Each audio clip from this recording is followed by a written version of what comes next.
Healthy love doesn't arrive with fireworks. It doesn't knock over furniture.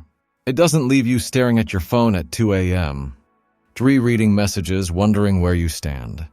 And for a damaged mind, that silence can feel terrifying. Because when chaos has been your definition of love, peace doesn't feel safe, it feels boring. This is the story nobody prepares you for. The moment when you finally meet someone kind, consistent, emotionally available, and instead of relief, you feel nothing. Or worse, discomfort, restlessness, a strange urge to run. Not because something is wrong with them, but because something inside you learned love the hard way. Let's talk about why. A damaged mind isn't broken. It's trained. Trained by inconsistency. Trained by emotional roller coasters. Trained by love that came and went without warning. Maybe you grew up in a home where affection was conditional. Maybe love was warm one day and cold the next. Maybe you learned early that closeness always came with anxiety, so your nervous system adapted. It learned that love equals intensity. Love equals anticipation. Love equals pain mixed with pleasure. Your body memorized it. That's the part people don't talk about enough. Love isn't just emotional, it's physiological. When you've lived in emotional chaos, your brain wires itself to survive it. Cortisol becomes familiar. Adrenaline becomes normal. Dopamine spikes feel like connection. So when someone comes into your life who doesn't trigger those chemicals, someone steady, calm, predictable, your brain doesn't recognize it as love. It recognizes it as absence. Healthy love doesn't activate survival mode. It doesn't keep you guessing. It doesn't make you chase validation. And to a damaged mind, that feels wrong. Because you're used to earning love, proving your worth, fighting for attention. Healthy love just shows up. And that can feel deeply unsettling. You don't have to earn it. You don't have to decode it. You don't have to brace for impact. There's no high, no crash, no drama. So your mind whispers, is this it? The truth is, chaos creates chemistry. Not real intimacy, but a chemical bond rooted in fear and hope. The fear of losing them, the hope of being chosen. That push and pull creates obsession, and obsession gets mistaken for passion. But passion built on instability burns fast and leaves scars. Healthy love doesn't burn you, it warms you.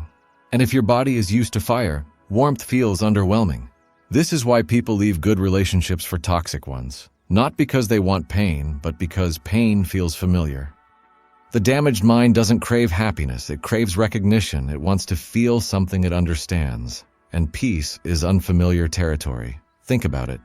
In unhealthy love, your mind is always busy. What did they mean by that text? Why are they acting distant? Did I do something wrong? How do I fix this? Your entire identity gets wrapped around the relationship. In healthy love, your mind is quiet. And for someone who's lived in noise, silence feels unbearable. Because silence gives space for old wounds to surface. Healthy love forces you to face yourself. There's no distraction, no drama to hide behind, no chaos to blame. When someone treats you well, consistently, without games, the spotlight turns inward. You start to notice the parts of you that don't feel worthy, the parts that expect abandonment, the parts that mistake anxiety for attraction. And instead of confronting those wounds, it's easier to say, I'm just not feeling it. That sentence has ended more healthy relationships than betrayal ever has.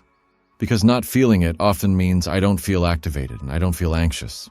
I don't feel that familiar emotional high. But real love isn't supposed to hijack your nervous system. It's supposed to regulate it. Here's the painful irony. The damaged mind wants intensity because it mistakes intensity for aliveness. But intensity without safety leads to exhaustion. Healthy love feels boring because it doesn't demand your constant attention. It gives you room to breathe, to grow, to be whole. And that can feel empty when you've been surviving on adrenaline. Another hard truth. Toxic love makes you feel special because it's inconsistent. When affection is rare, it feels valuable. When attention is unpredictable, it feels earned. Healthy love gives freely. And when you've been starved, abundance doesn't feel exciting. It feels suspicious. You start waiting for the catch. You think they're too nice. This feels too easy. There must be something wrong. But the only thing wrong is that your nervous system hasn't recalibrated yet. Healthy love doesn't feel like obsession, it feels like alignment. And alignment doesn't spike, it settles. This is why people self-sabotage good relationships. They pick fights, they create distance. They chase unavailable people while ignoring the ones who show up. Not because they don't want love, but because their definition of love is still tied to pain. Healing begins when you realize this. Boring doesn't mean bad. Calm doesn't mean empty. Peace doesn't mean lack of passion. It means your nervous system isn't under attack. It means you're safe.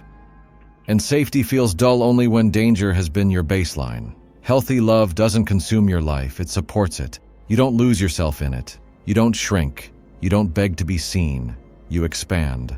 And expansion feels uncomfortable when you're used to surviving in small spaces. The damaged mind asks, why don't I feel butterflies? But butterflies are a stress response. They're excitement mixed with fear.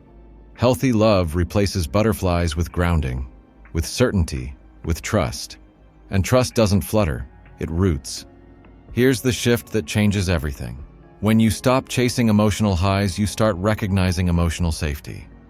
When you stop confusing anxiety with attraction, you start choosing better.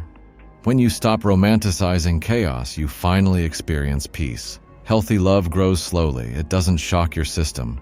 It doesn't demand immediate surrender. It unfolds. And that slowness can feel unbearable to someone who's used to emotional extremes.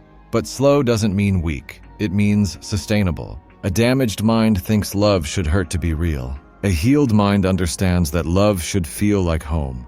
Not the kind of home filled with yelling and slammed doors, but the kind where you can exhale. If healthy love feels boring to you, it doesn't mean you're incapable of love. It means your nervous system hasn't learned safety yet. And that's not a flaw. It's a wound. One that can heal. Healing doesn't mean you'll never feel excitement again. It means excitement won't come at the cost of your peace. It means passion won't require suffering. It means love will feel steady instead of addictive. One day you'll look back at the relationships that felt intense and realize they weren't deep. They were dysregulating. And you'll look at the love that once felt boring and realize it was healthy. You just weren't ready for quiet yet because a damaged mind doesn't need more excitement. It needs safety long enough to feel alive without fear. And when that happens, healthy love stops feeling boring. It starts feeling like freedom.